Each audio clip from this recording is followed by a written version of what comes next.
Looks like most of you are back, so we'll get started again.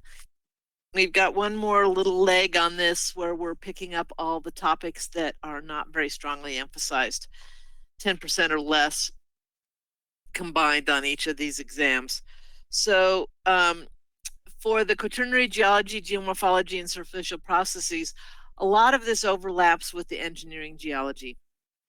So we will have already talked about some of this stuff. The number of questions on the FG is going to be 18 out of 140, and on the PG it will be 9 out of 110. So this is not very strongly emphasized on the PG exam like it is on the FG exam. So the emphasis of these topics in the order that's given here is what the approach is for ASBOG in the numbers of questions. And karst is most highly ranked here, and that is a little bit odd because only 20% of the U.S. Land Service has karst terrain in it. But ASBOG is located in South Carolina, so they must think that it's pretty important because they have a lot of karst issues there. So that's probably why it's highest on here. Then we have glacial, soil horizons, fluvial, coastal processes. So those are water processes. Landslides and faults occur under the category of engineering geology. Faulting under either faulting and seismicity, which is going to be our next topic, I believe. Yeah, and also under engineering geology, because the engineering geologists deal with faulting. And then maybe one aeolian question. So we'll talk about all these to some degree. The kinds of things that you need to know are going to be things like the terms and definitions, which are not in, this is the one chapter, one technical chapter that we don't have key terms listed. They're in tables instead. If you have the older book, they are just in there as a description. So knowing something about these, including the types and distributions of the various different types of soil and rock materials that make up these features. How did they form? So their environment of deposition. Unified soil classification system symbols are used a lot in these kinds of questions. Can you classify and identify these landforms? Some of them in aerial photographs, some of them just by description. And then sort of understanding the processes and how these landforms have developed. And then we also will talk about age relationships and soil development a little bit. So these geomorphological terms are often used in questions in all the other topics. And so that's why it's important to understand the language for this. So we'll start with karst. We'll do them in the order that were listed there. Mostly karst is erosional as it impacts people. So we're going to get things like large underground caverns or small caves, and we'll get springs erupting at the surface where you wouldn't expect them. And then they also can be swallowed down through a swallow hole or a sink. It's also called where it just disappears into the ground because it's connected to some subterranean void spaces. When these void spaces collapse, they create sinkholes, or these are also called dolenes. And some of these will sometimes fill up with lakes, which is a sinkhole lake. We do get some depositional features, and these are going to be the ones that have been commercialized mostly. These are going to be dripstones, which are stalactites and stalagmites that form through the deposition in a dry cave of heavily mineralized water, calcium carbonate rich water. And it flows down and then solidifies on because it's dry. The stalactites are the ones that go down, and the stalagmites are the ones that go up from the ground. They're formed often one right directly above another from the dripping of the water from the upper one. Travertine can form as terraces in these underground things like flowstones on the walls, but it can also form in streams where you have a lot of calcium carbonate rich water that is flowing and can create terraces, travertine terraces, that are quite beautiful. One of the most beautiful was in Havasu Creek in the Grand Canyon, but they had a massive flash flood, and so now it's just chunks of this and that here and there. I think perhaps the reason that they think that this is so important is not because it covers 20% of the land surface, but because 40% of the water, U.S. drinking water, comes from karst aquifers. So anyway, and the place where you get the most solution occurring is going to be right at the top of the water table, because the acidic rain percolates down through the organic material at the surface, at the ground surface, and it gets a little bit more acidic through that process. And then once it reaches the water table, it's the most acidic it's going to be, and so the solution occurs right at the water table.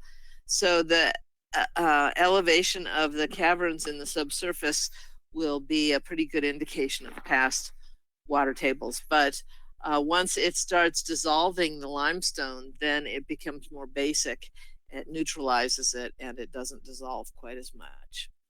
For glacial geomorphology, the continental glaciation is what they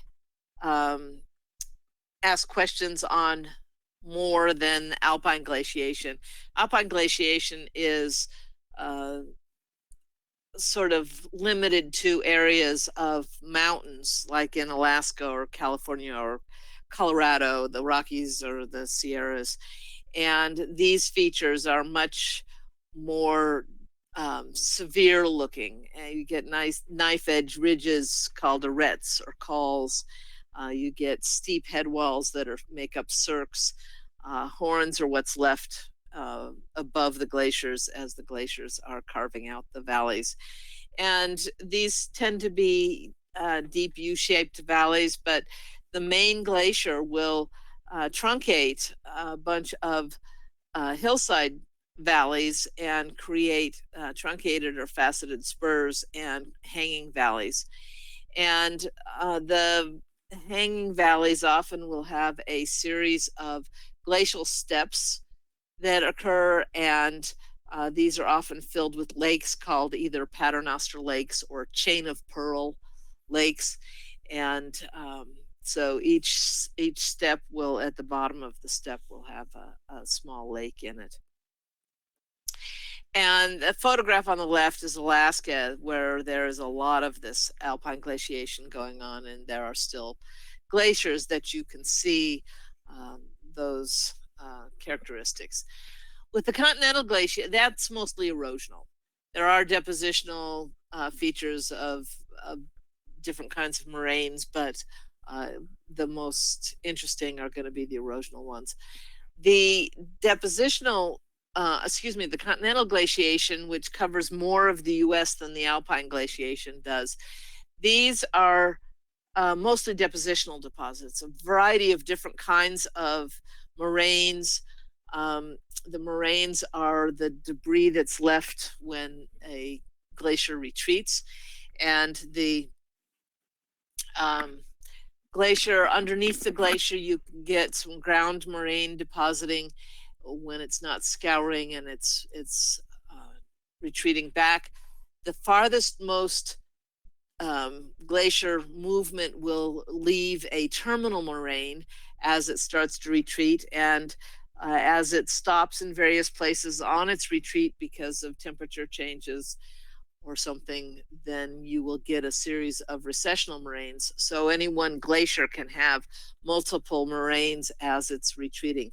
Any subsequent glaciers coming back again through the ice ages tend to wipe out the prior recessional moraines unless it doesn't go as far as the last terminal moraine from prior glaciations. So we have things like other features like cames, which are piles of debris that accumulated on top of the glacier, and when the glacier melts back, then it ends up being a pile on top of the ground. Kettles, which are a result of ice being buried by the debris and then melting out, creating little depressions. Eskers are subglacial streams that were flowing when the glacier was still in place. These are stratified serpentine-shaped deposits. So they're kind of S-shaped, which makes it easy for me to remember what their name is because they sound like their name. S-shaped streams are like eskers. So these are graded bedding, serpentine, stratified shaped deposits. The one feature that is, erosional is going to be the drumlins. And these are formed by the glacier scouring off materials. And the upper right-hand photograph is a drumlin. And this drumlin exhibits features that are characteristic of the glacier moving from the right to the left in this photograph. And it grinds off in a gentle slope in the direction that it is flowing, but on the backside, it gets steep because the ice tends to pluck out rocks out of the end of the glacier here, making it steeper than it is on the upstream side. Then we have soil horizons. The O horizon stands for organic, and this is just organic debris that is in various stages of decomposition, but it is, generally speaking, relatively undecomposed. That is deposited from the organic, all the plants on top of the A horizon. The horizons names are pretty easy, A, B, and C. A is the surface soil, and it's a combination of the organic materials from above that have decomposed, as well as soil materials that are underneath. And this tends to be a dark brown. And what happens here is that the acidic flow of water down through the soil will dissolve any of the soluble constituents like irons and aluminum, calcium compounds, that sort of thing. And it carries it down into the B horizon, which is below that, the subsoil. And this, the B horizon tends to have a stronger, redder, rosier kind of color because the irons have been deposited down into the B horizon. And this is where you're also going to find your hard pans and caliche in the drier, arid, more arid environments. The C horizon is the material that is in place, original rock that has weathered from varying degree of weathering from the top, where you can probably still dig it with a shovel, but down into the underlying rock that is underneath. That is original rock and is hard.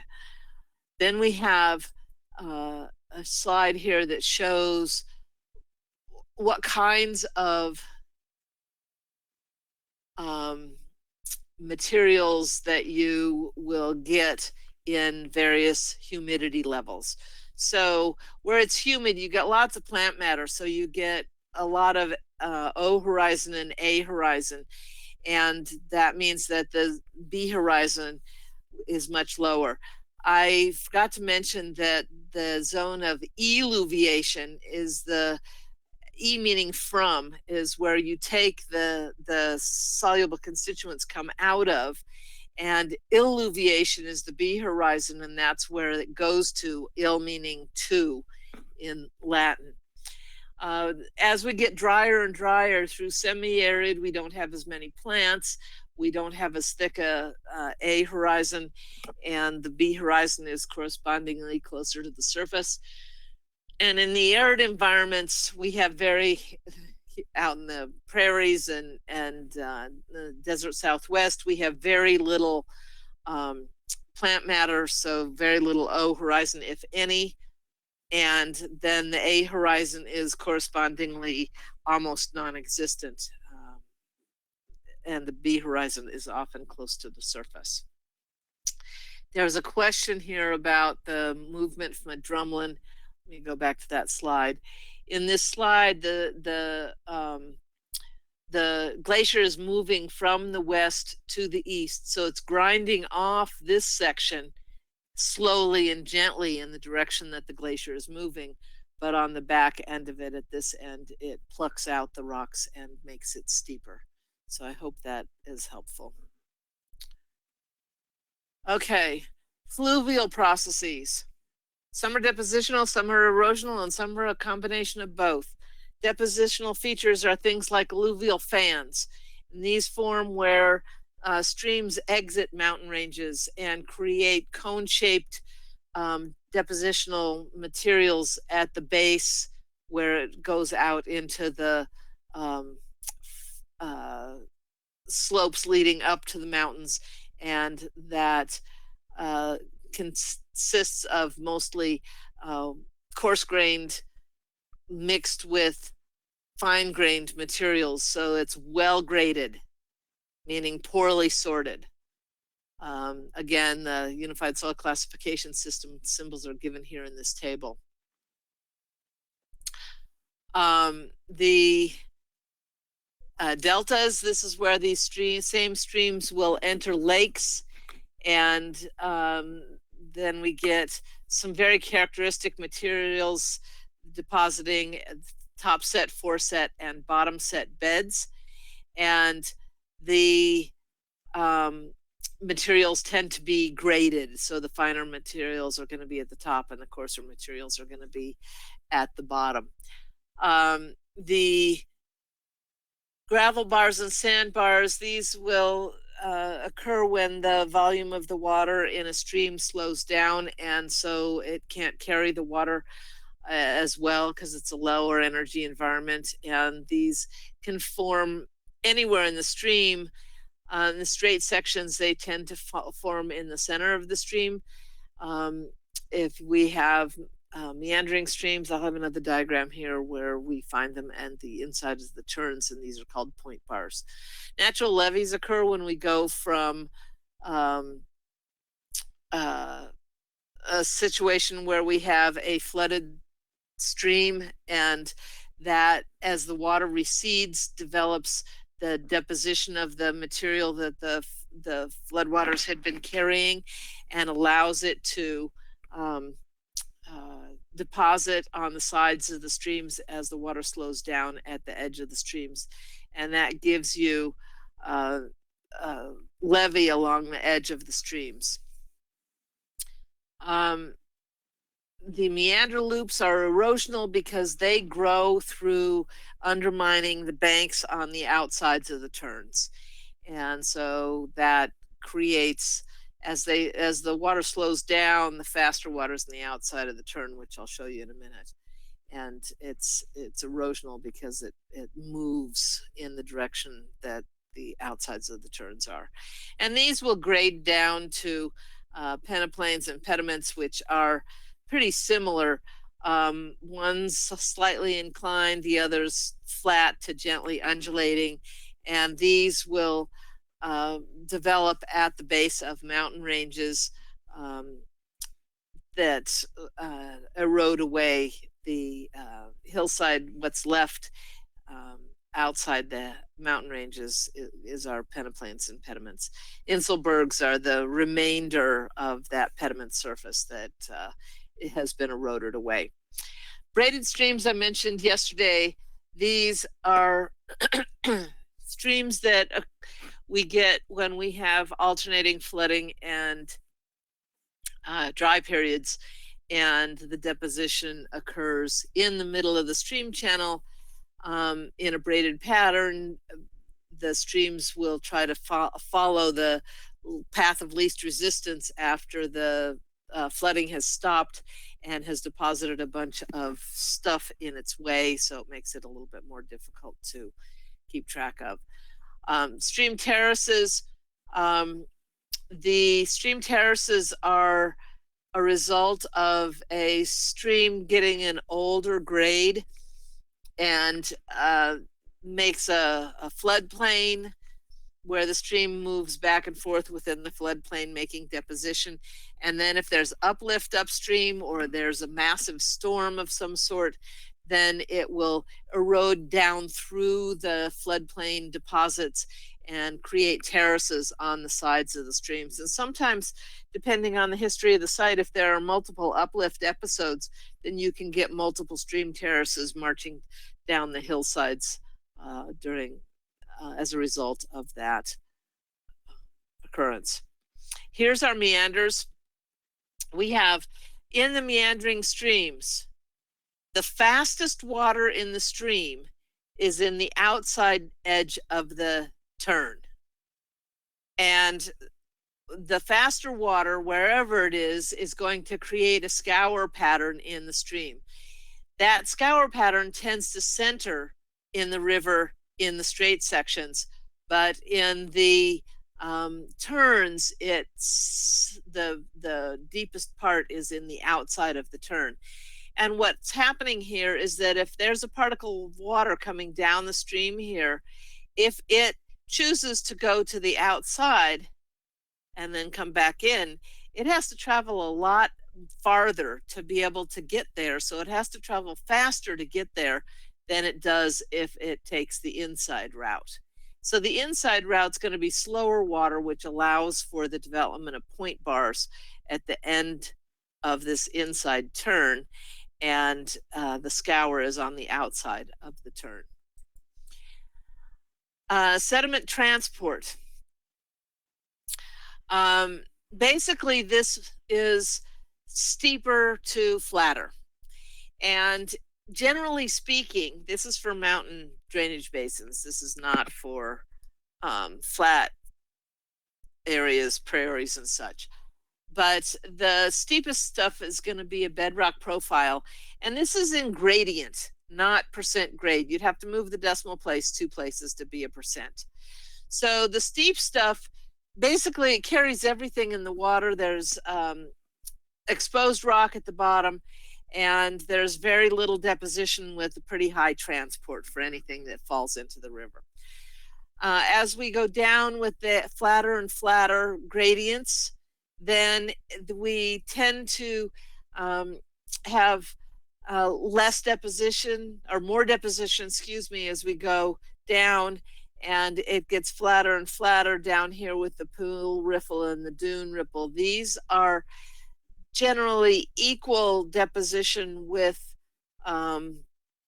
or relatively equal deposition with transport, because the small grains are just kind of bouncing along the bottom of the stream bed as we're going along.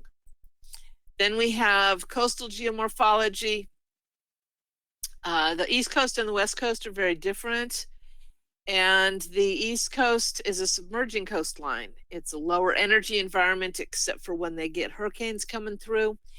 And so it fills in valleys because it is a submerging coastline. And what we get is mostly deposits that are related to longshore currents. And oftentimes we get barrier islands forming outside because the winter water creates sandbars that are out offshore, and sometimes it will bring it back in during the summer, but sometimes not. The features that you're going to see here are more sandbars and beaches and hooks, as well as these barrier islands.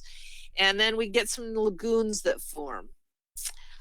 These lagoons are brackish water environments where freshwater streams are coming down and coming into the lagoonal area.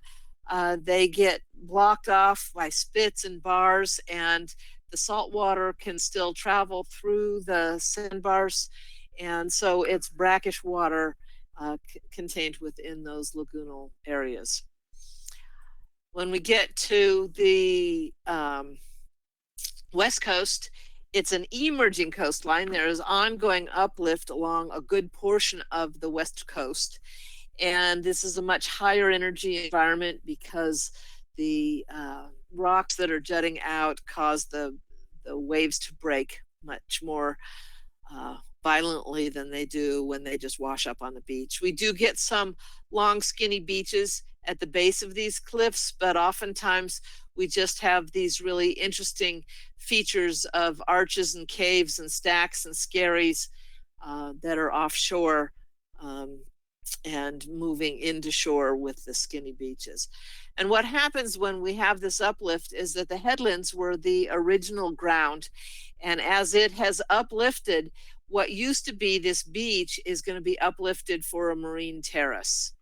And then with repeated episodes of uplift, we will get more and more marine terraces. And in the California coast down by Santa Barbara, there's like 4 or 5 episodes that have given you marine terraces marching up the hill, or down the hill, I should say. The coastal processes with engineered structures usually make for very ugly environments.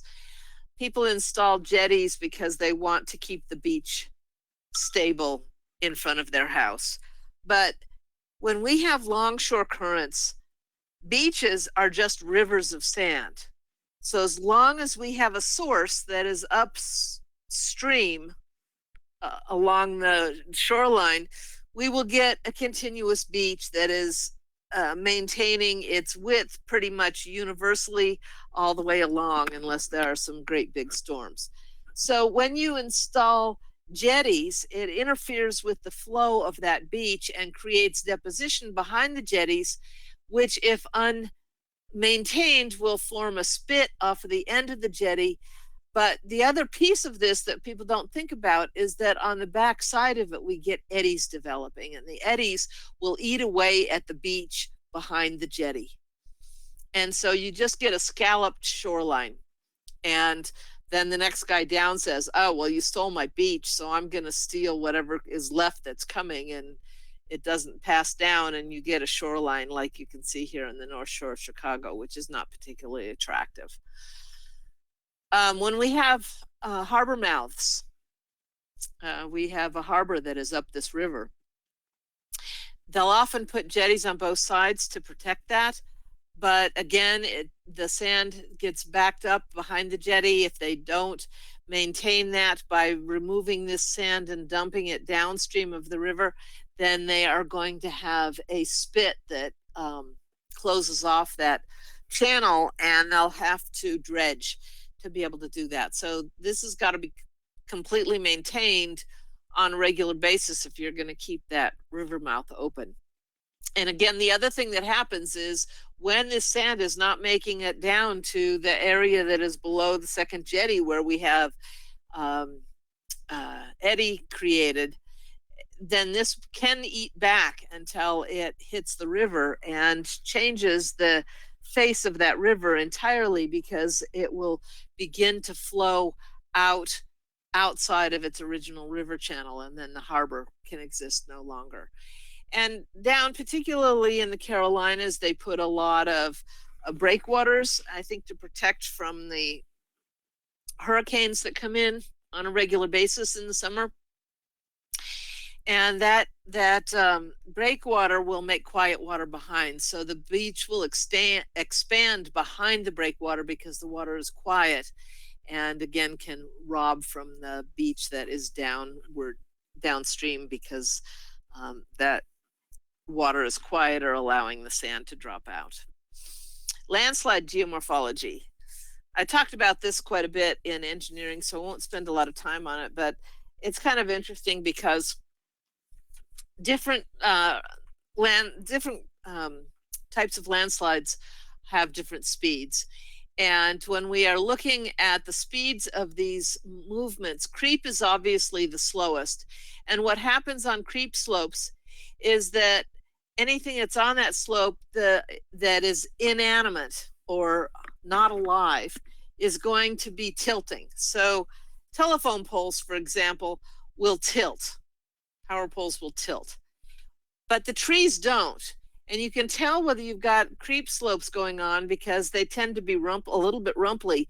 But also the trees all have J-shaped trunks because as it tilts over with the creep movement, the tree is alive, so it bends back towards the sun, so it stands back up again straight. And therefore the trunk tends to develop this J shape.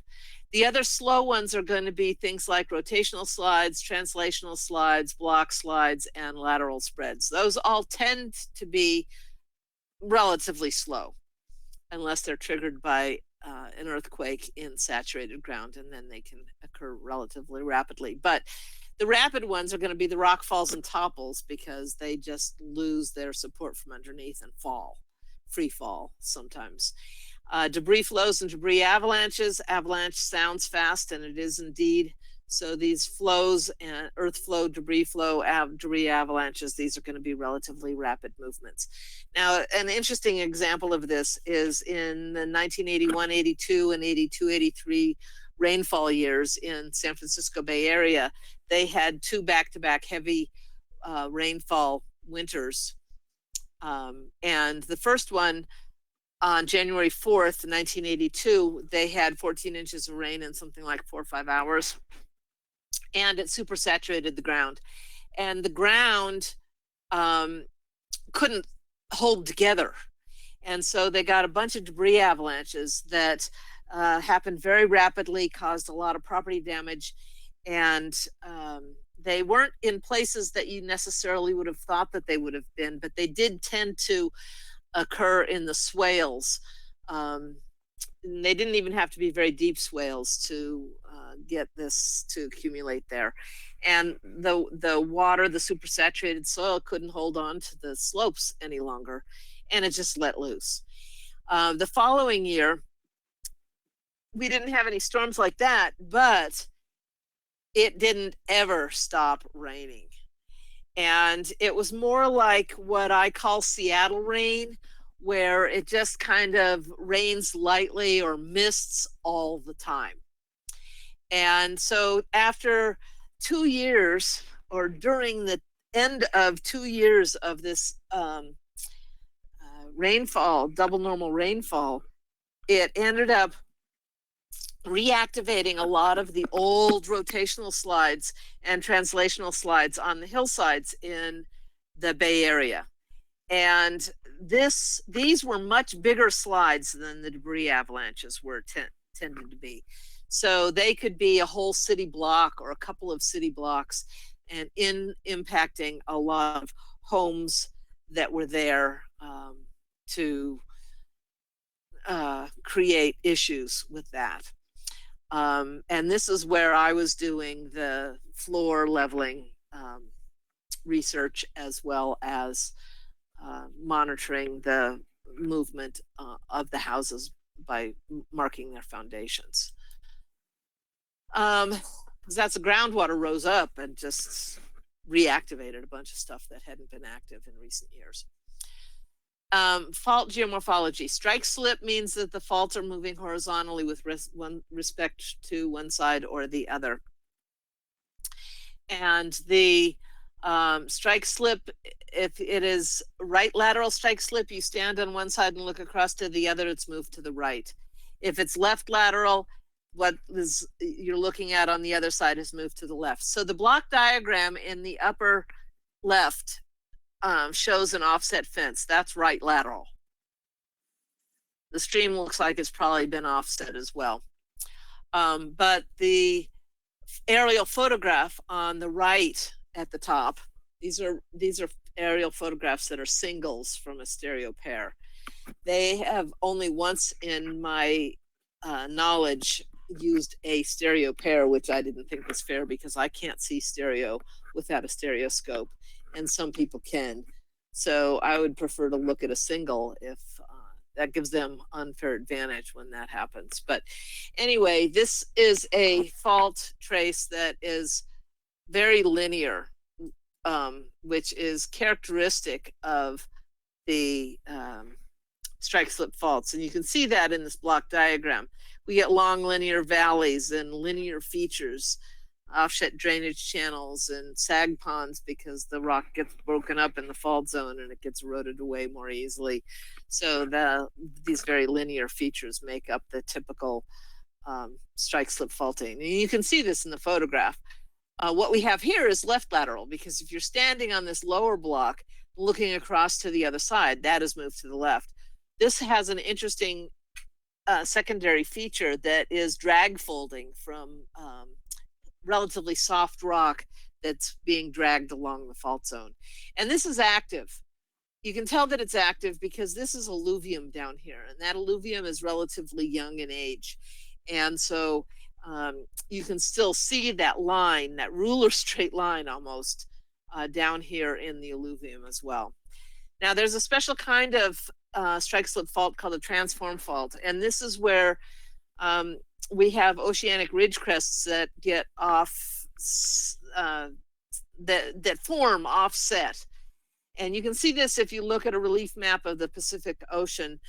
There's a lot of these, and they form with this spreading centers offset. And that's because the Earth is round, it's not flat.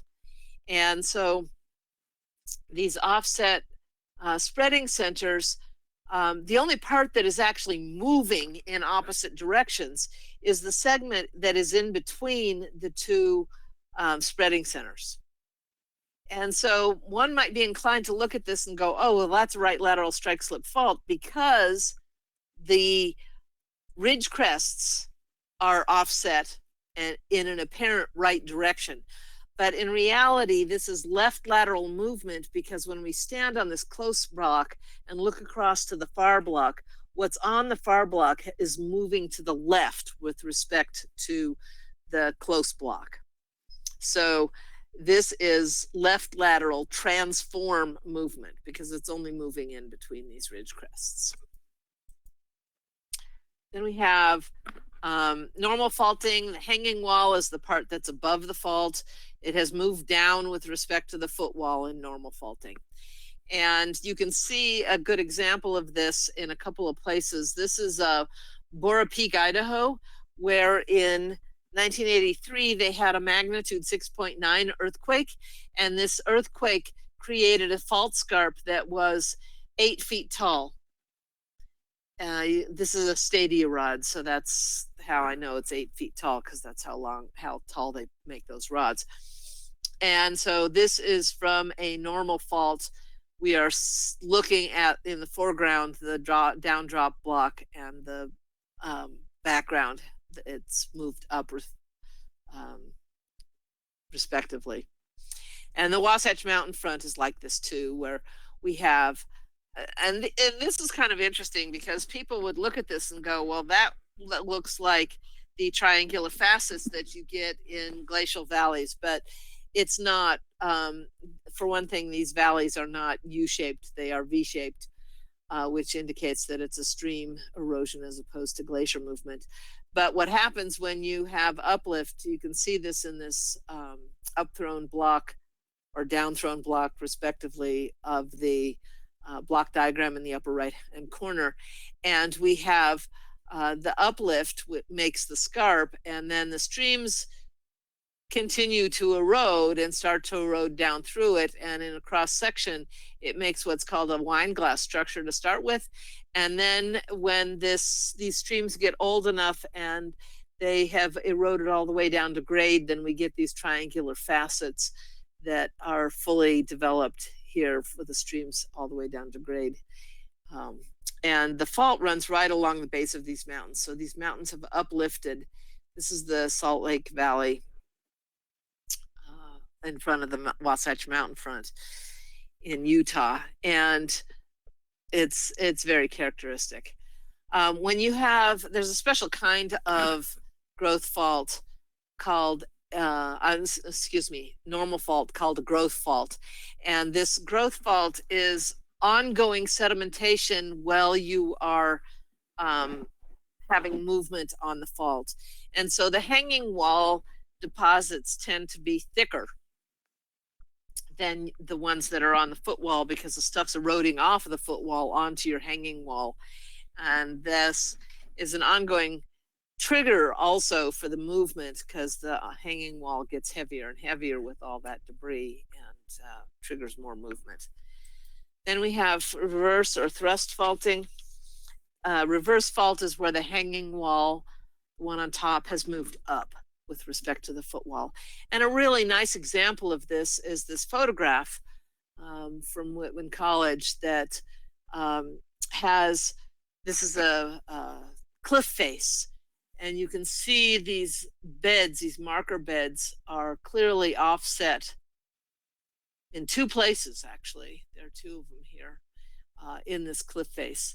And this is the side to the left has moved up with respect to and on top of the side to the right. If this fault is 45 degrees or less, and a lot of them are on the order of 15 or 20 degrees or less, this is called a thrust fault. So a reverse fault with a shallow dip is a thrust fault. And thrust faults have special names for the parts of them. The block that is thrusted up on top, which is usually older than the material that is underneath, that's called a nap. When it gets holes eroded through the middle, it's called a fenster or a window. And when it erodes around and leaves a little outlier out on top of the younger material, that's called a clip. And one thing I just want to note here is that this is a mistake that a lot of people make, and they think that the saw teeth on the geologic symbol for a thrust fault show the direction of faulting. But clearly that's not the case. In this diagram that we have here, the teeth are showing what is faulted on top of what else. So it is always on the thrusted on block. So you can see that in the clip here, you can see that in the window, and these are going in opposite directions. So that shows you that it is not showing you the direction of the movement. Come on. And then we have aeolian, and they tend to like Barkhan dunes.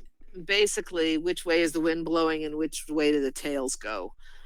The Barkhan dunes have the tails leading in the wind direction, the direction the wind is blowing, and the parabolic dunes tend to have the tails trailing where the wind is coming from, and the dune blows through the middle. And part of the reason for that is that the parabolic dunes tend to have vegetative cover which anchor the tails, which allows the dune to blow through the middle. So maybe one question on this, and maybe none. So I wouldn't worry about this too much, but they tend to like the Barkhan dunes. So there's our tails that are tied down with grass. Should draw some grass in there to show it's tied down. Okay. I will send this back to Patty to be able to pick up on the structure. Come on. Of course, it doesn't go to the right. Okay. Well, there you go. There's a question, I don't think it was answered, about the difference between a drumlin and a rocher montagnais. In my experience, the rocher is the rock based, whereas the drumlin can be sediment, can be some rock, but it's usually not a full bedrock. Okay, structure tectonics and seismology. This topic has 15 questions on the FG and 9 on the PG. So now we're shifting towards more of the emphasis on the FG. And we've already covered a number of structure issues and things when we did map interpretations. So I would review that. We've covered a little bit of plate tectonics, and I'm going to pick up a little bit more in this section. And then the new part is going to be the seismology. So where we have Earth history, we might want to know what happens at certain times. And I just picked this time because this is the breakup of Pangea, that it was starting in the Jurassic. And the names of the continental masses here are shown, Laurasia and Gondwana. And you can look through time at this website.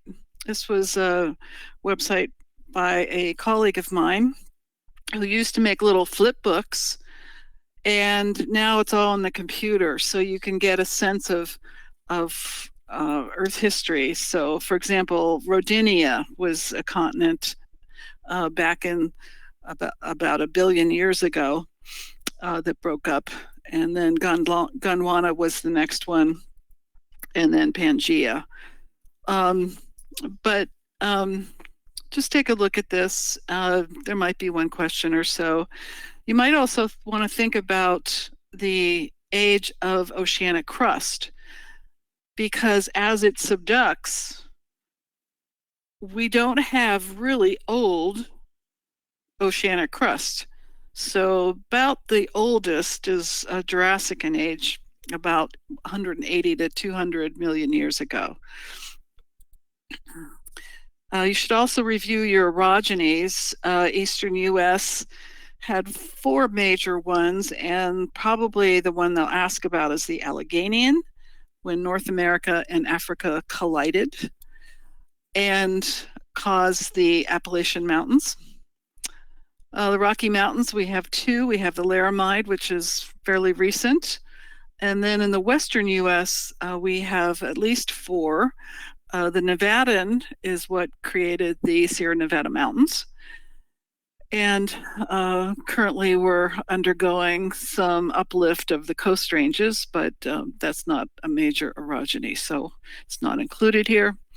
And then being familiar with what some regional stresses are, stresses that operate over large areas. And when we have extension, as in the Basin and Range province, we get the pull apart structures, and we have blocks dropping down along normal faults. And the blocks that fall down are the grabens, and the upthrown, relatively speaking, blocks are the horsts. So if you have ever driven across Nevada, you will go from the top of the mountain into the valley, up to the mountain, down in the valley, and you'll see this parallel type structure across the entire state. And this is a diagram found just showing the kind of faulting here where we have this graben type of structure formed from the downdropping of the normal faults. Where we have compression, a couple things can happen. We can either have folding if the beds are ductile enough and they can kind of flow and form nice folds, as in Pennsylvania, where we have these beautiful folds showing. Or if the beds are more brittle, they just break up and they form thrust faults, as in the thrust belt in Wyoming. And so here we can see cross sections showing all of these different thrusts as the crust is broken up. And then there might be some rotational stresses, and this is more unusual. We do have an example of listric movement, which is movement along an curved fault plane. And typically it curves down to a certain point, and at that depth we have a detachment zone. And this happens in Eastern California, where the Basin and Range province has separated from California along a listric normal fault. And this is in the Whipple Mountains. This cross-section is actually in the Whipple Mountains. Makes it kind of hard to figure out geologically, but They have done a pretty good job of now understanding the geometry. We can also have listric reverse faulting, where the hanging wall has moved up relative to the footwall, again, along this curved arcuate surface.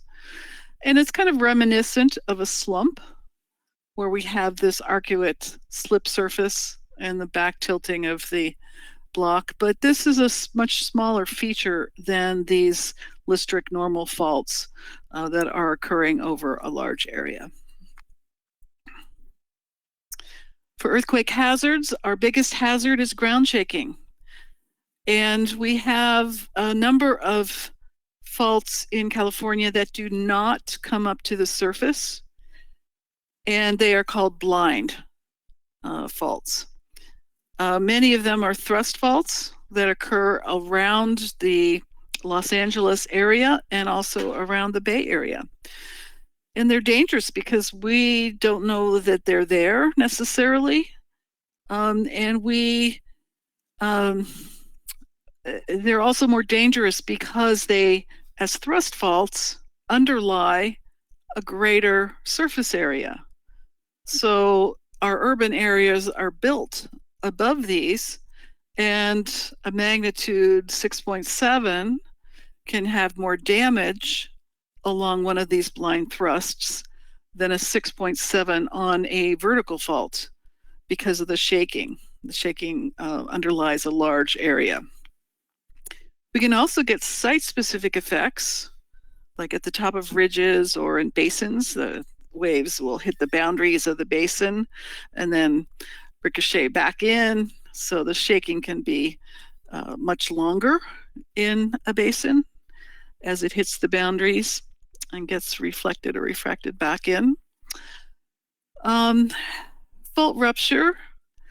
Of course, this assumes that the fault comes up to the surface. We can identify it. And then the wise thing to do would be to set back our buildings from the fault rupture areas. Ground failure. This can have many parts: landslides, liquefaction, lateral spreading, subsidence. And the liquefaction is really important to mention because it happens in silty sands and sandy soils. So the SM, SP, and MLs with plasticity less than 12. So they're not cohesive. And so when the shaking starts and we have groundwater less than 50 feet in depth, the water separates the grains. And so they lose their effective stress, and the supporting ability then falls to nothing because now it's a liquid. And we can get sand boils or sand volcanoes at the surface as the material shoots up. And we can currently see these in the Midwest from the New Madrid earthquake in 1811, 1812, where there are sections of farmers' fields. If you're flying over, you see a sandy area. That's probably from that earthquake. We had 3 earthquakes, fairly significant magnitudes, in 1811 and 1812. Lateral spreading is where an example would be if we have an elevated roadbed and it falls off into a ditch on either side.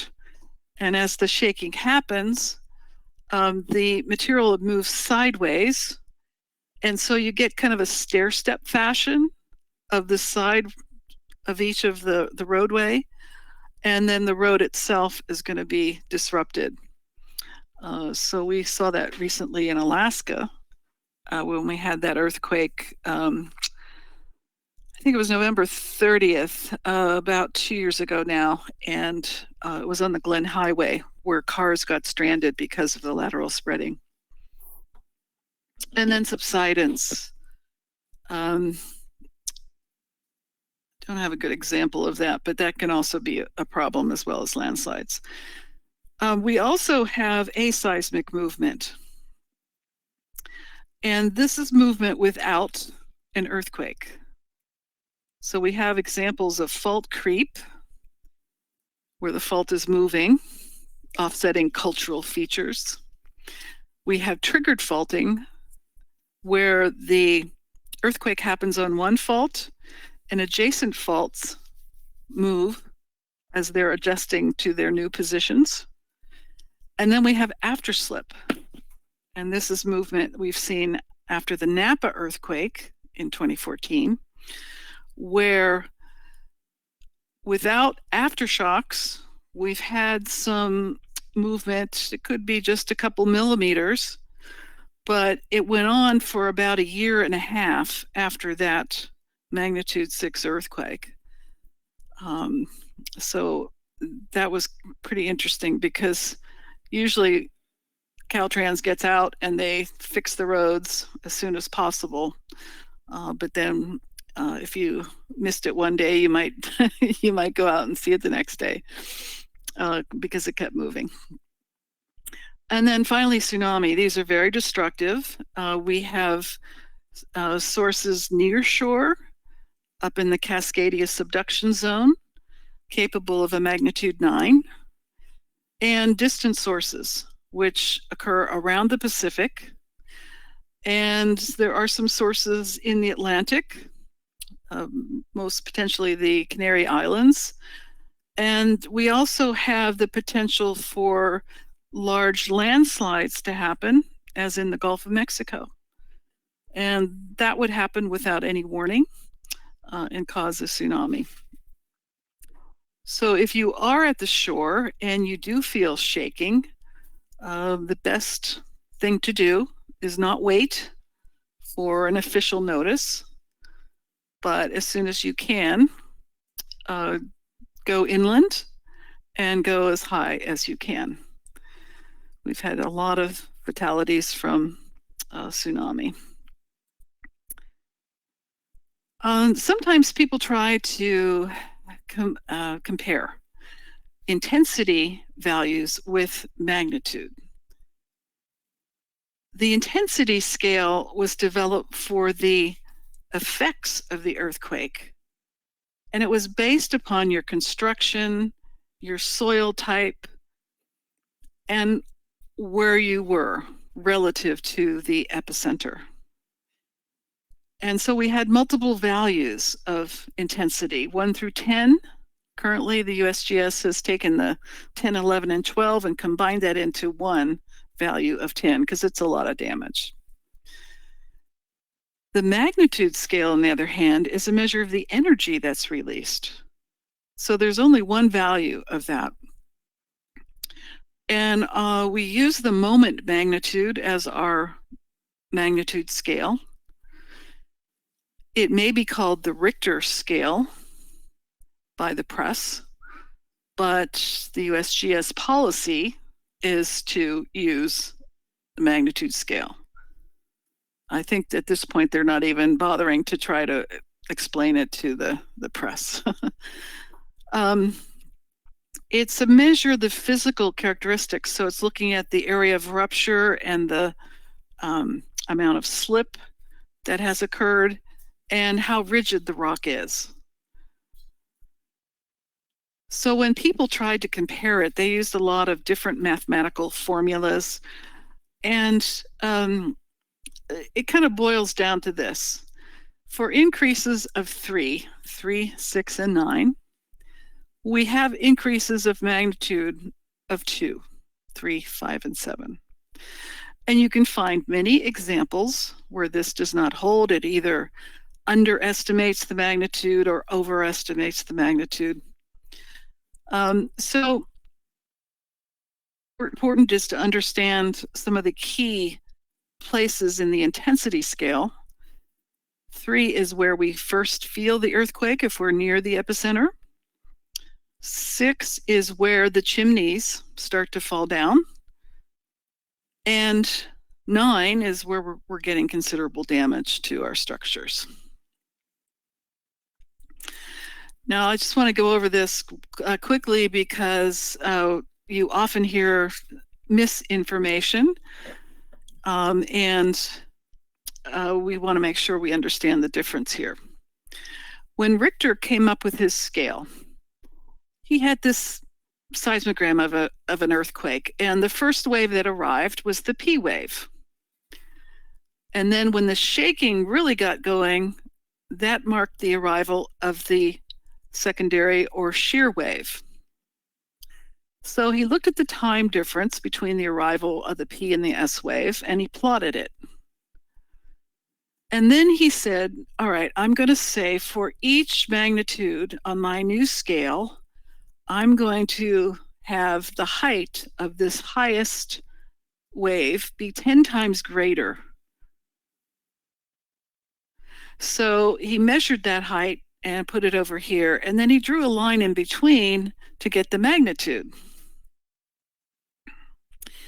His scale only went up to about 6.5 because it was intended for local earthquakes in Southern California.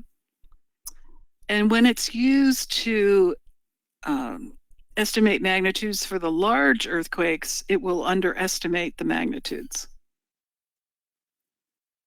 So we don't want to use his scale, particularly for the large earthquakes. The other thing that you might hear is you might hear the wrong thing, which is for each magnitude, it's 10 times more powerful than the last magnitude. But it's really the square root of 1,000 raised to the change in magnitude. Let's say it's 1 to go from 5 to 6 or 7 to 8. That is 32. So 32 times more energy is released per magnitude. That's very different from the 10, which is used to set up his scale with the amplitude of this highest wave here. So when we're talking about energy or the power, we're talking about 32 times and we're per magnitude. And when we're talking about the Richter scale, we're looking at 10 times difference per magnitude. That makes a big difference, particularly if we have a magnitude difference of 2. Square root of 1,000 squared is going to be 1,000. So a magnitude 9 is going to be 1,000 times more powerful than a magnitude 7. So make sure you understand that difference. Okay, then the several theories that we have to explain earthquakes or forecast the location of earthquakes. The first one is the elastic rebound theory. This was proposed after the 1906 earthquake, where Reed said, stress builds up along the fault and it exceeds the ability of the rock to hold it, and so it will break and cause an earthquake. And then people used to believe that the longer it's been without an earthquake, the more stress is building up, and therefore the earthquake will be larger. Now, we've seen enough earthquakes now to realize that that is not necessarily true. We have examples from Central California. We have clustering of earthquakes in time that are still pretty big earthquakes. Think of New Madrid. So we can kind of discount this for now. The seismic gap theory is one that forecasts the location and magnitude of an earthquake based on its absence. So if we look at a place that has a similar tectonic regime, such as offshore Mexico, we have a subduction zone there. And these are the areas of rupture of each of the different earthquakes that have occurred. And here we had a gap. So we could forecast that we would expect an earthquake there, or we would expect one here. And we might come up with a magnitude. It would be something in the range of 7 to 8, because these are also in that range. So we filled this gap, but we still have this other one down here. We can also look at a cross-section view. This is of the San Francisco Peninsula, from San Francisco down to Central California. And in a 2-month period before the Loma Prieta earthquake in 1989, we had a gap down in the south, we had a gap in this area, and we had gaps up in here. So when the earthquake happened, all of the aftershocks filled this gap with very little seismicity on either side. So that's another way to look at it. And we think that because we have all of this activity in this part of the San Andreas Fault, as we go north, we may be loading up the possibility for an earthquake in that section. Our earthquake waves either move through the body of the earth, or they move along the surface. The P wave, as I mentioned, is the first one, and it's shown with these yellow arrows. It moves from the epicenter through the earth. It hits the liquid outer core, and since that's a different material, it's liquid, so it's going to be refracted through that. And there are shadow zones on the far side of the earth where we don't get any P wave arrivals. If we had a seismograph over here, we wouldn't know that an earthquake happened.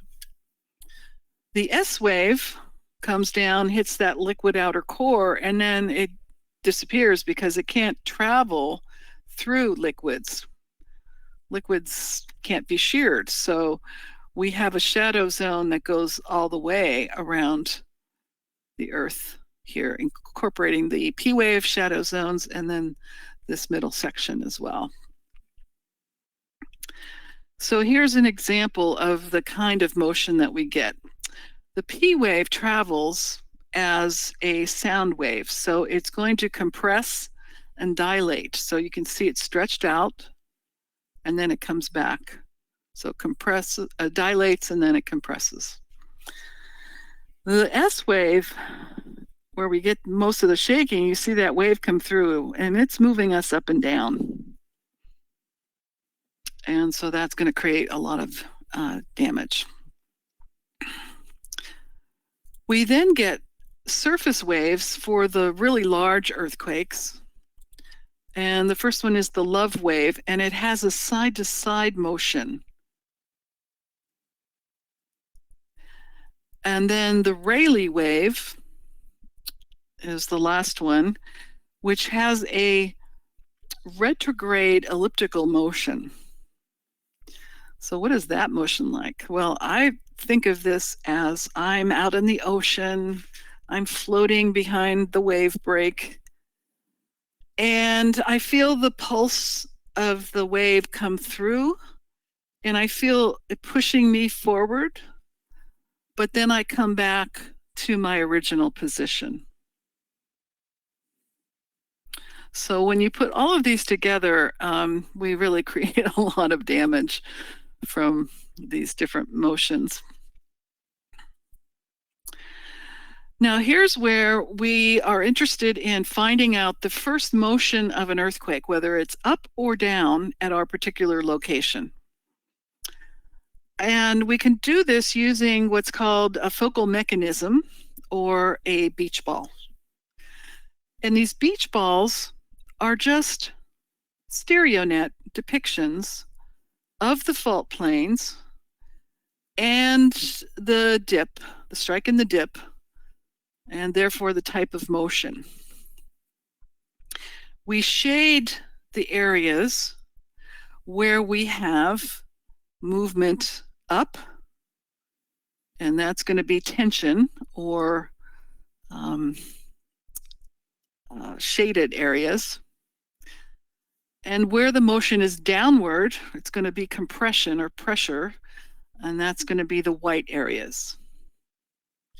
So everybody all over the world sends their data in to NEIC in Golden, and they make a best fit through the data, all of the areas that have tension versus all of the areas that have compression.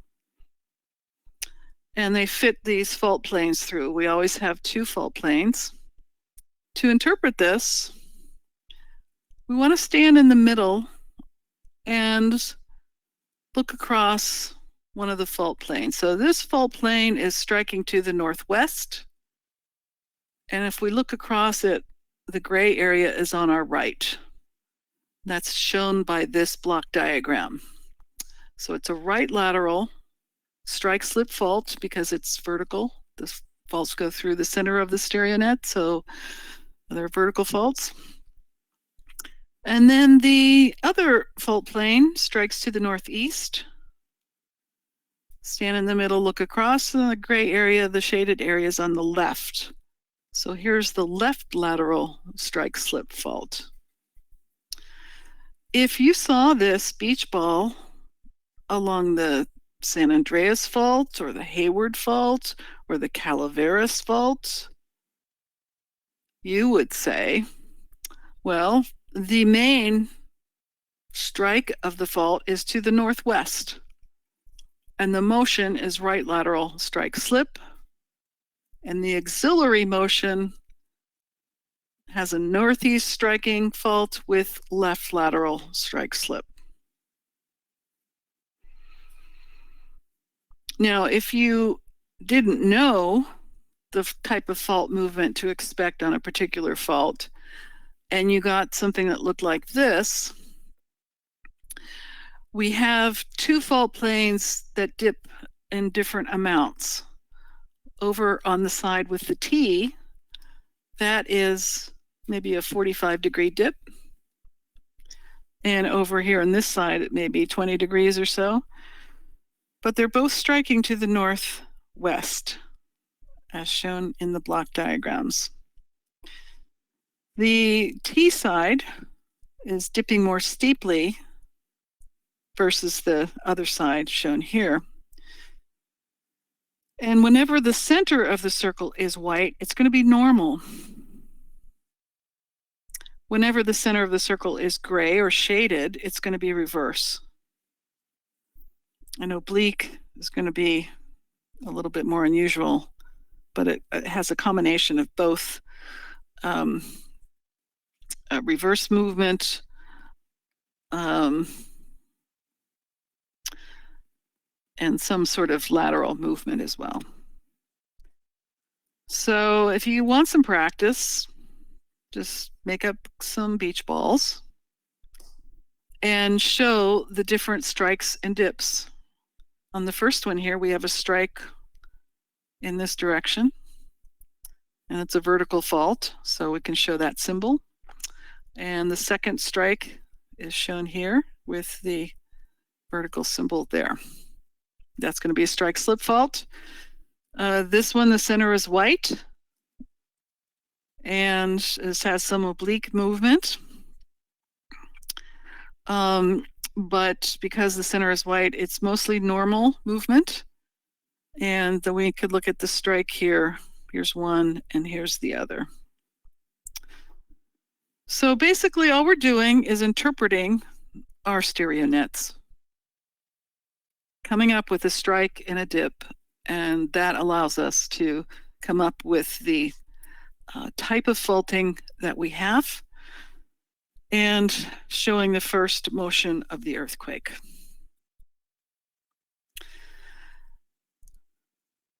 How earthquakes affect buildings? Well, we learned in the Mexico City earthquake in 1984, I think it was, that when we match the period of vibration of the building with the period of vibration of the earthquake wave, they combine to amplify the movement, and it becomes much more destructive. And we saw that buildings that had between 8 and 13 stories were heavily damaged or even turned over. And right next to them could be either taller or shorter buildings that didn't have that kind of damage. And it's because of this thing called resonance. And so we want to avoid resonance by planning our buildings according to the kinds of earthquake waves that we would expect to come through. And the short period waves are going to affect the short buildings. The long period waves are going to affect the tall buildings. Currently, our building code only goes out to 1 second. And some of these really tall buildings have periods of vibration of 4 seconds. So it'll be interesting to see how they react in an earthquake, given the matching of the earthquake energy. I hope you've all seen this in one form. This is the National Seismic Hazard Map. And this is updated about every 5 years now. And it depicts the probability of peak ground accelerations exceeding 2% in 50 years. What does that mean? Well, 50 years was selected because that's the economic life of a building. And accelerations exceeding 2%, those are just the highest, the biggest earthquakes that we want to look at. So I can think of it in terms of thresholds, like under a door. So where we have a high threshold, the door is closed. So no earthquakes can get over the threshold. So we're going to lower that 2%. So the highest earthquakes get over that threshold to show up on the map. This shows the seismicity as we would expect it based on our current knowledge. And what the USGS does is they work with the states. I used to set up meetings for the Western states so that we could get the newest information and then work through all of the decision trees to come up with a final product that both the state and the national government could agree upon. And here we have, obviously, the San Andreas fault, and then going up into the Cascadia subduction zone. Highest hazard. Here's Walker Lane. We had an earthquake in Markleyville recently, up in here. Here we have the Wasatch Front from Salt Lake City going up into Yellowstone, into Montana, and back into Idaho. And that was Bora Peak. Here we have some natural seismicity in Oklahoma. Here is representation of New Madrid, 1811, 1812. Here is Charleston, 1884. And then up in here we have St. Lawrence Seaway and some additional seismicity from there. And then some offshore. And Alaska, way over here, along the subduction zone, along the Aleutians, and then into the Brooks Ranges here, and then along the east coast. Hawaii from the hotspot. So this is only hazard. Let's look at frequency. Oh, I like this map so much better. Trying to explain probabilities, it doesn't always translate very well to the public. So looking at frequency, we have earthquakes that happen a lot with the hottest colors. And you can see now the Cascadia is located offshore. In this map, you see the diminution of the colors for New Madrid.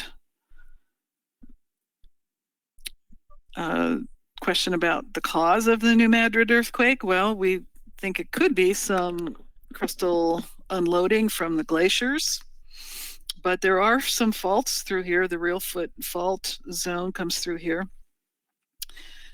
And there are some offsets and things like that. So it could be a reactivation of the Mississippi embayment that comes up through this area, which is a weakness in the crust. But you can see pretty much a similar pattern with some flattening of some of the colors. And then the other thing in these black boxes are the induced seismicity from fracking. And so I like this because it shows the juxtaposition, like in Oklahoma, of natural seismicity with the man-made seismicity.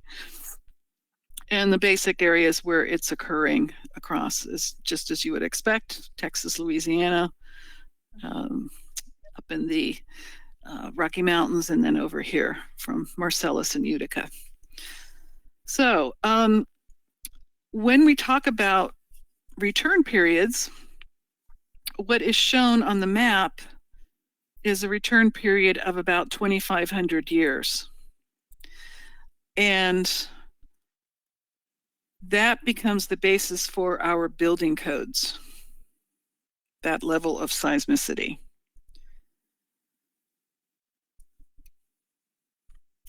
Now, one other thing to mention here, over here is where the Mineral Virginia earthquake occurred. And I always had to laugh because I worked with FEMA, and they were surprised when, oh, we have earthquakes over here. Well, if they had only looked at their own map, they would have seen that this was there before the earthquake as a potential source. And that earthquake was felt 1,000 miles away. I was in Chicago at the time in a tall building, sitting on the floor, putting together a chair for my son, who was just in classes. And I felt this swish, boom, sway. The building swayed. I thought, that seems like an earthquake, but where could that be from? So the next day I learned, that was the Mineral Virginia earthquake that was felt that far away. And the reason is because the crust in this part of the US is old and cold. And so the waves can travel much farther in that older and colder crust than they can out here where the crust is hot. And we also have the Sierra Nevada mountains that impede some of the directionality of that. So the waves don't travel as far out here than they do back east. So that had the largest felt area of any earthquake recently. And I just point some of these earthquakes out because particularly for the East Coast, we have a history of earthquakes happening. And they're moderate earthquakes, but they certainly would have been large enough to create damage. So, looking at the map, we can see that it's not just a California problem. Just about every state has some degree of ground shaking to be expected. Actually, in Florida, there are earthquakes in the Gulf too that they feel there. So anyway, it is a national issue. Now, this last part, the Strat and Paleo in the mineralogy section, is one where we have covered a lot of the material already. And so I'm going to go through this relatively quickly, where we have questions. More of the questions are going to be on the FG. So this is going to require your review of your general geology textbooks. 17 questions. PG, only 6 questions. We've already covered geologic time and stratigraphy as we did map interpretation. So we're going to pick up some of the pieces that we haven't covered, and also the paleontology. It turns out that there might be 3 questions on the FG and 3 questions on the PG in this topic. So it's not heavily emphasized. So again, look at your blueprint, look at your background, see how much time you want to spend on this topic. When we're looking at understanding paleo, if you have a book that is appropriate for kids, that actually is kind of the level that you want to get. You don't want to get down into the weeds really deeply in this because it's just going to be a waste of time. You want to know what makes a good index fossil. It's easy to identify and distinguish from other fossils. It has a short life, it's abundant, and it's widespread. We'll need to know the Latin names of some of the index fossils and the assemblages, the groups of fossils that live together, and their habitats. And 3 main ones: terrestrial, pelagic, and benthic. So here is the USGS chart of index fossils. And I don't know, I'm not happy about having to learn all these Latin names, but let's look at a few key ones that there might be questions about. First one of the first ones that emerged in the fossil record was trilobite, because it had a hard shell. And it lasted until the end of the Permian, when most of the life on Earth went extinct. In the Ordovician, we had these graptolites, and they're characteristic of the Ordovician. In the Permian, we have fusulinids. Parafusulina boisei. Boisei means big, robust. This looks like it's the size of a mud patty, but it's actually the size of a rice grain. And the importance of this is that we have whole formations made up of fusulinids, and they hold oil. So for those states in the Midwest, Kansas, Nebraska, maybe into Texas area, we have those formations that are made up of complete fusulinids. They also have one of the shortest time frames. They arose in the Pennsylvanian period and then became extinct at the end of the Permian. In the Mesozoic, of course, we had the dinosaurs, but we also had these ammonites. And if you are familiar with Northern Africa and their fossils, you'll see these characteristic shapes. And then into the, of course, there was another extinction here, KT extinction. And then into the Cenozoic area, where we have some pecten shells like these. This can also give us an idea of when these particular fossil groups lived. Here's the fusulinids. And you can see which made it across the Permian extinction boundary and the KT extinction boundary, including humans. And because the dinosaurs died out, we were able to exploit a lot of the niches that they were in. And so there was a rapid radiation of mammals into the Cenozoic. Here's a diagram showing some of the environments.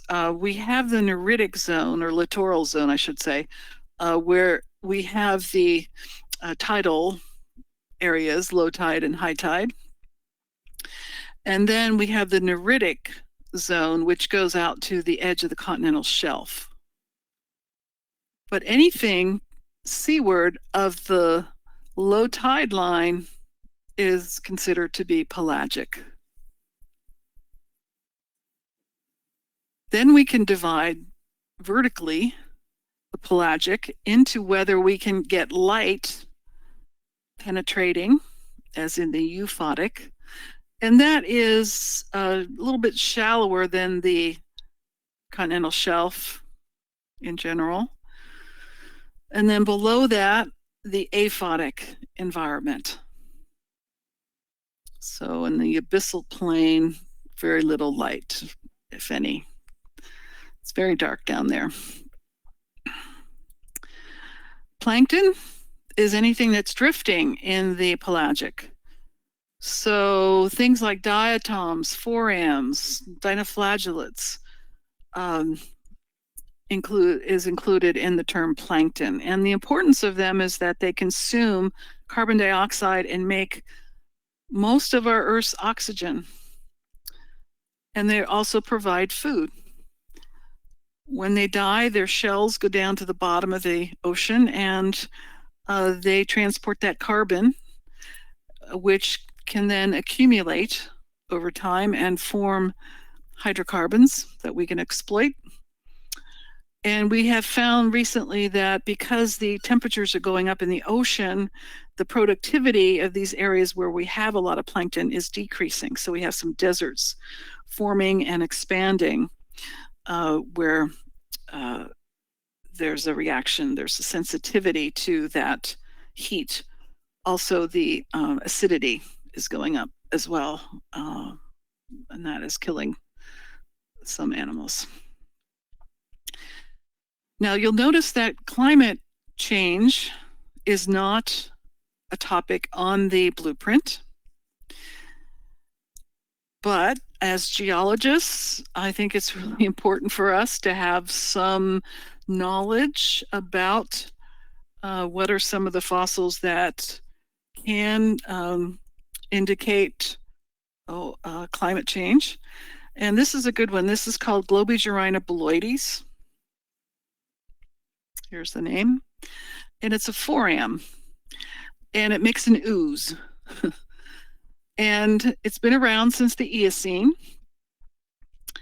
And we have two ways of looking at these. We can look at the oxygen isotopes, and we can see that when there are glaciations,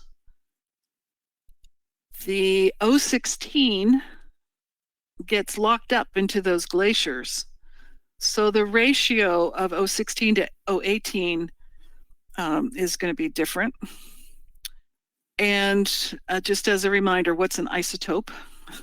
It's something that has the same number of protons, but a different number of neutrons. So it's still considered oxygen. And then the other way that we can look at it is to look at the ratio of magnesium to calcium in the shell. The more magnesium it has, the higher the ocean temperature is from that.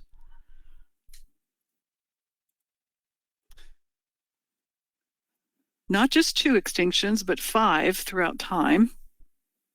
We have some that are so old that we don't have much data on these, and the Permian was one that overrode these older ones. The same thing with the KT extinction, overriding, in a sense, this one. But the Permian Triassic extinction was the worst extinction, and we think that the volcanoes in Siberia erupted and caught coal on fire. And so that coal started burning and burning and burning, and it polluted the air and the water and the land. And it took millions of years to be put out, or to put itself out, or to stop burning or burn out. So that destroyed the environment. The Triassic-Jurassic extinction, we had the Atlantic Ocean opening up, and we had a lot of volcanic eruptions at that time, which killed a lot of the marine animals. And then the KT extinction, which is formed by an asteroid impact. We have a thin layer of iridium that we're able to pick out that forms that extinction level, and it killed the dinosaurs. Now this slide, I was thinking about, okay, what are the things that are really important in this topic that they could be asking you? And so I came up with some questions that as you're doing your reading, your memorization, rememorization of this topic, you can be thinking about. So what are the different ways that we classify sedimentary rocks? What are the depositional environments?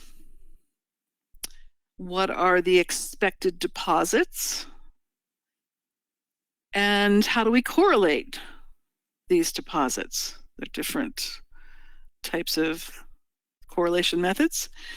And then what happens when these sediments get transported? What happens to them? Do they change their shape or their size, their sorting? So I'm going to call out a number of tables like this one in your study manual. And the way I would use this, let's say we have a lot of hard-shelled, large fossils. What kind of environment would that happen in? Well, if you look at this, something like this could be a possibility. We have turbulent water that would have destroyed the smaller things. Maybe the more flexible things remain as well. So when you see that combination, that might indicate that we have turbulent water. So take a look at this table, and then this is helpful to match the environment with the deposit. So you can cover up one side and look at the other and try to remember what kind of environment you have, or vice versa. So if you had a description of sediments where you had top set and bottom set beds, and you want to figure out what kind of environment that happened in, that's going to be our deltaic environment.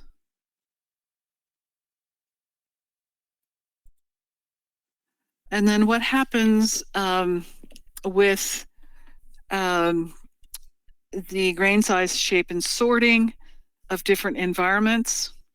So if we're at the beach, we're going to have sand and gravel. There is going to be some rounding. It's going to be well sorted. And there are going to be some superficial features like frosting and polishing on some of the grains. In a fluvial environment, we get coarse grain materials, poorly sorted, and sands and gravels. And again, what are the surface features? So take a look at this to try to sort out the kinds of deposits in more detail. Know the evaporite sequence, the order in which the minerals precipitate out. We do not need calcite compositions to have gypsum or halite. So depending on compositions, it's not like a solid solution series or anything like that. And then correlation, we can use fossils. We can use properties of the rock, so its composition or its color, its petrology. We can use time or facies relationships. So here we might have beach sands near marsh deposits of muck. We might have some beach sands above marsh materials, which might indicate tsunami. So they're forming at the same time, but they're different materials. And then using the magnetic properties to come up with ages. Now, the polar reversals are called crons. And there are 4 crons in the last 5 million years. We're currently in the Brunhes cron. We think that our magnetic field might be weakening because we've had to adjust our runway designations by a degree or two, because if they lined up on the old magnetic declination, then they would be off the runway. So that's used in navigation. The Brunhes goes back to 780,000 years. And then we had a polar reversal. And that one also had reversals within it. But the overall sense was a reversed polarity. And that went back to 2.6 million years. And that's the end of the Quaternary. Then we go back to 3.6 million years in the Gauss, and then Gilbert beyond that. So if you're using magnetostratigraphy and you have something that has formed in the last 750,000 years, you would just show this same polarity throughout, so that would not be helpful. But if you have older samples that you could match these patterns with, then you could get and use this technique. We could also use radiometric age dating techniques, and looking at the different methods here and what they apply to, I would know carbon-14, which has a half-life of 5730 years, goes back to 50 or 60,000 years. Zircons have been around a long time, and so they might be helpful to date, and usually we're using something really old like uranium. They can go back that far. Question: do polarity reversals correlate with mass extinction events? Well, if we go back to this, mass extinction would be what, 66? I only go back 4 crons. I'm not sure. I don't think so necessarily, but I just thought this one at 2.6 was kind of interesting because that is when our quaternary ends. But we'd have to go back much further in time to take a look at the polarities and when things were happening. That might be a fun project to do in my spare time.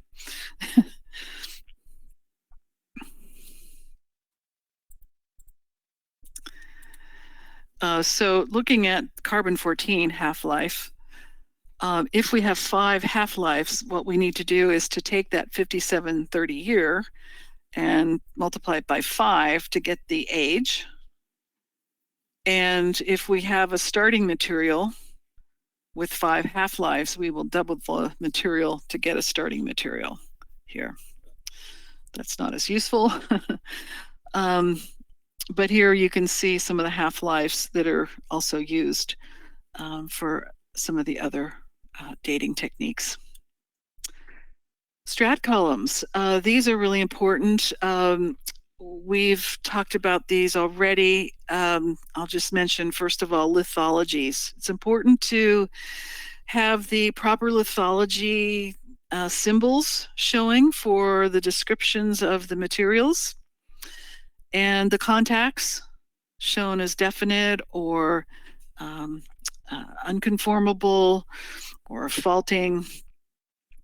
And then from this, we can come up with sequences of whether it's transgressive or regressive sequences. And then if we wanted to do a history, we would start at the bottom and then discuss it going up through time. So the transgressive sequences, where the ocean is incursing onto land, we have the beach sands, which are marching inland followed by the shales, and then finally by the limestone. So in a vertical section, sandstones would be at the bottom, followed by shale, and then followed by limestone. In the regressive sequence, the opposite thing is happening. The sea level is falling, and so drawing a vertical section through here, we have the sandstone on the top, and then the shale followed by the limestone. So we often find a sandstone, shale, limestone, shale, sandstone sequence, which would be a transgressive regressive sequence. So in these kinds of questions, think about whether they're asking you about the horizontal progression of the materials versus the looking at a vertical column or looking at a cliff face where the sandstone would be at the bottom and the limestone at the top. I always get confused in these, so I have to draw myself a little picture like this just to keep it straight. And then for the mineralogy, petrology, and geochemistry, we have 15 questions on the FG, 5 on the PG. I noticed that the ASBOG website now has a rock and mineral jeopardy. And so you might want to take a look at that. But their website does not necessarily have things that are going to be emphasized on the exam. So just keep that in mind. It might be fun just to look at it. Question, has there been any sequence stratigraphy in the past? If you mean a transgressive or regressive sequences and when they've happened, no, I don't think they've asked specifically on that because it's going to depend on where you are on the globe when things were happening. Because remember, the continents are shifting all over, and some are breaking up and some are coming together. So you might have different sequences in different, or even different sequences going on at the same time going on. I hope that answered your question, Tom. All right. We're going to look at the igneous rocks and processes. Also metamorphic rocks. We're not going to focus on crystal symmetry. There might be one question, but not worth spending my time on. And then a little bit of geochemistry in terms of weathering. So 4,700 minerals are in the mineral database. Which one do we care about? So I came up with a list of ones. So common minerals. What's the most common mineral on Earth? Well, that's going to be feldspar. So we're going to need to know solid solution series, weathering, how it's used to identify igneous rocks, composition. What's the most common mineral in the mantle? It's going to be olivine and pyroxene. For the metamorphic rocks, what are the assemblages, the types of rocks that are found together? What about ore minerals? What about problematic minerals? Gypsum. Ones with sulfur. We've talked about some problematic minerals in engineering, smectites, for example. So those are going to be highlighted. So pretty much everything that we've mentioned today and yesterday could be a potential mineral to know something about. And when I made a list, I had about 20 minerals or so that I would put on my list of ones to know something about.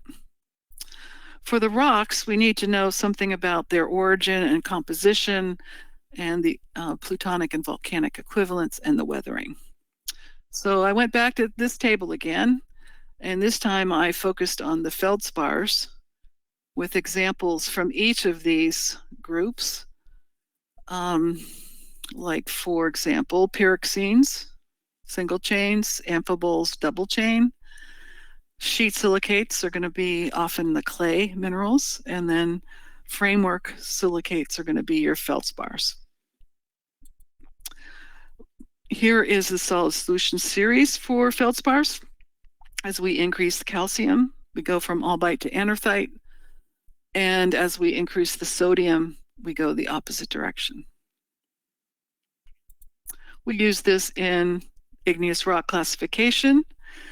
We take out the mafic minerals, and then we normalize quartz, alkali, and plagioclase feldspars to 100%.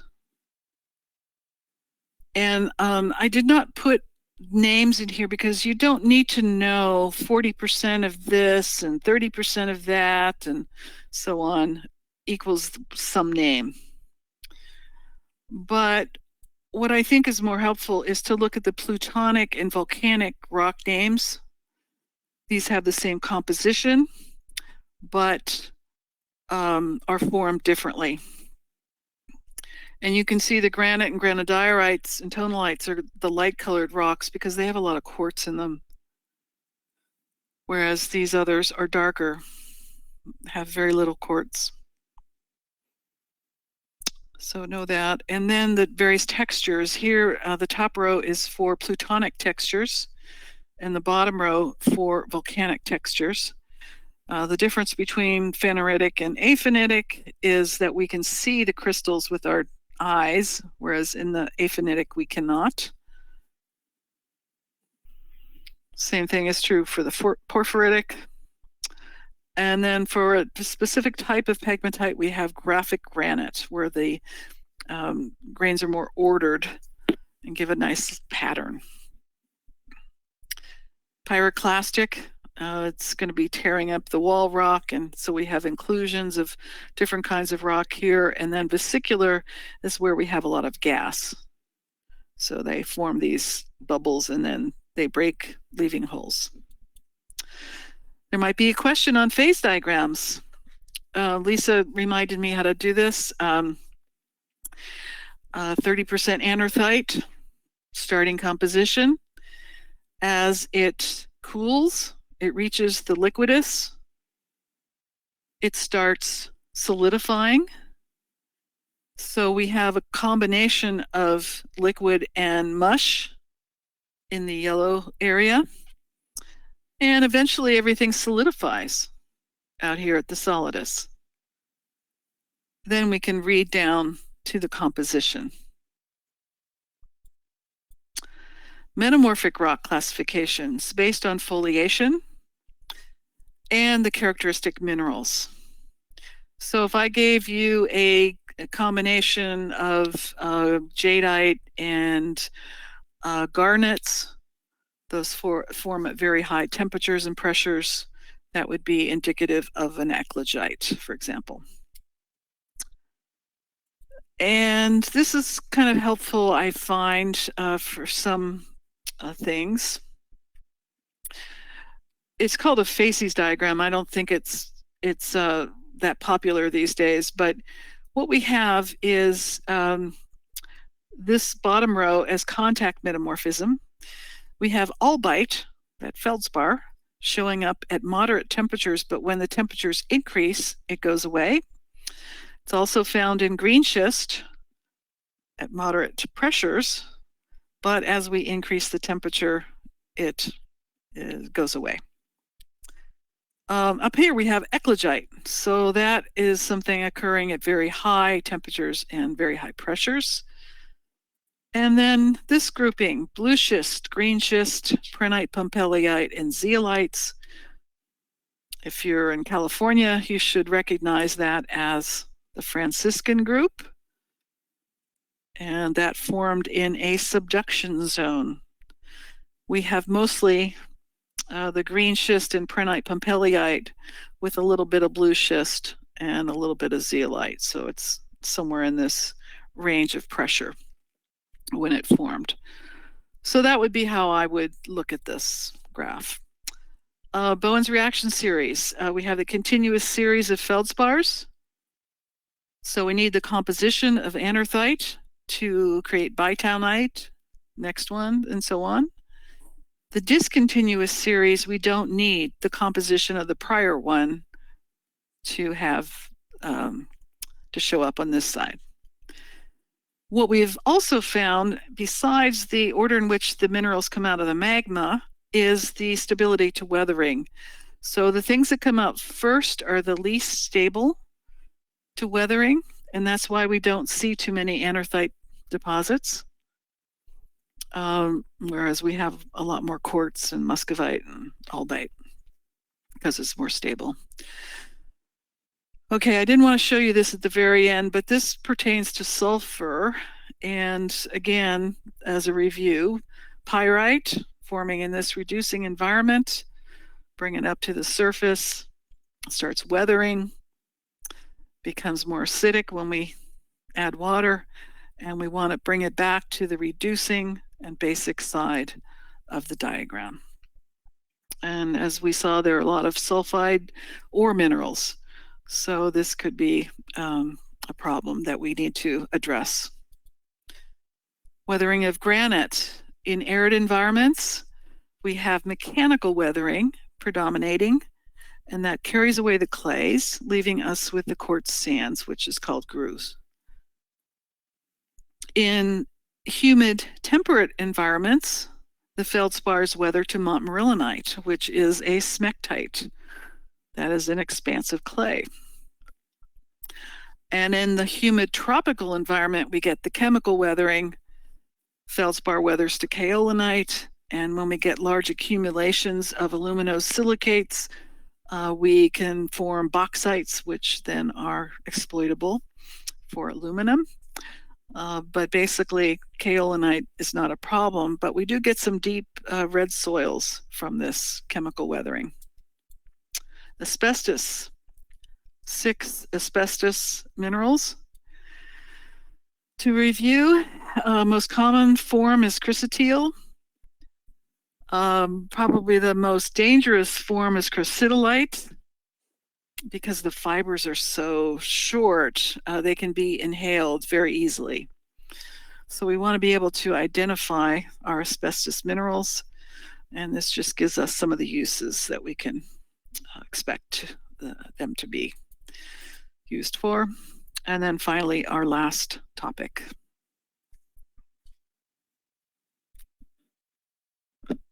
Okay, ethics. We're almost done, promise. Ethics is a topic that you will find maybe one on the fundamentals exam and one question or 3 or 4 questions on the practice exam. They're only going to be in the practice fields. So it'll be involved with hydro and environmental engineering and economic only. There's not a whole lot of ethics to stratigraphy. Anyway, every state has different ethics rules, and most state boards have them posted somewhere. They all are about the same, and AEG, Association of Environmental and Engineering Geologists, and AGI both have documents that address this as well. So it's all pretty straightforward regardless of where you are. The 4 categories are competence, misrepresentation, conflict of interest, and confidential information. I have trouble separating competence and misrepresentation because usually if you're competent, you don't misrepresent yourself.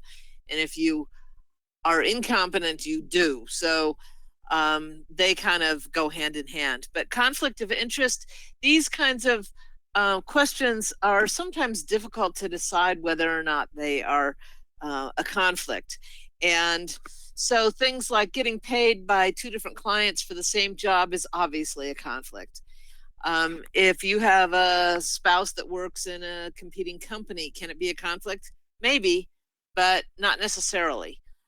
So in those kind of circumstances, I would make sure that everybody knows that you're related, and then kind of leave it at that. Maybe get it down in writing so that there aren't any issues down the line where somebody might try to blame you for something that happened because you guys are related, and that makes things difficult. But most of the time, those kinds of conflicts aren't going to exist. Confidential information, this is sticky. Basically, your client thinks he owns all the work that you're doing for him, and that if it's ever going to get released to anybody, it would be he or she that releases it. And so this gets complicated because the bottom line on ethics is that you're getting licensed to protect the public health, safety, and welfare, not your client's welfare, but the public's welfare. And so, for example, if you have done the field work and some calculations from lab tests to know that the contaminant plume is a month away from the town's water supply well, then you are going to need to report it, even though the client thinks he owns the information. I would tell the client first. He'll probably say, thank you very much. Here's your money. Go away. I don't need anything more from you. You don't need to write a report, because then it's not down in writing. But ultimately, your job is to protect the public. And so you would have to go to the local jurisdiction and report this so that they have time to drill a new well before people start drinking contaminants. And your client won't like it. You might not get paid. But if you don't do the right thing, then you will lose your license when somebody finds out down the line, when somebody else buys the property and tries to do something with it and then discovers that everybody's drinking contaminated water. So these are hard questions. They're big, long stories because you have to have enough information to make a judgment call. And there are big, long answers in many cases. So that means that you're reading a lot of stuff for these few questions. And I like to think of myself as a ethical person, and I struggled with some of these questions. And so they take a long time, and they're the ones that you probably will agonize over the most. So just keep that in mind. To be honest, most of the enforcement in the category of ethics is against people that have been unlicensed practice. And so that means saying that you are a licensed geologist and you are not. So most enforcement is for that, and those people get fined, and their names are on the records for all to see. But these are difficult. I struggled with them the most. So anyway, that's all that we have. I hope that's enough. You got a lot to do. For those of you that are taking the exam in October, you have a really lot to do, and you can pretty much plan on not having any more weekends, any more time off. You should be studying all of your waking hours between now and exam day. If you're taking the March exam, congratulations, you did this the right way. We will send you on exam day a questionnaire. We are not, capitalized and underlined, not asking for exam questions. But if there are topics that we have missed that show up on the exam that ASBOG in their candidate's handbook doesn't see fit to let you know that these topics are going to come up, or if the emphasis of the exam is different than what you expect from ASBOG's blueprint, please let us know. It'll take you about 15 minutes to fill this questionnaire out, and it will be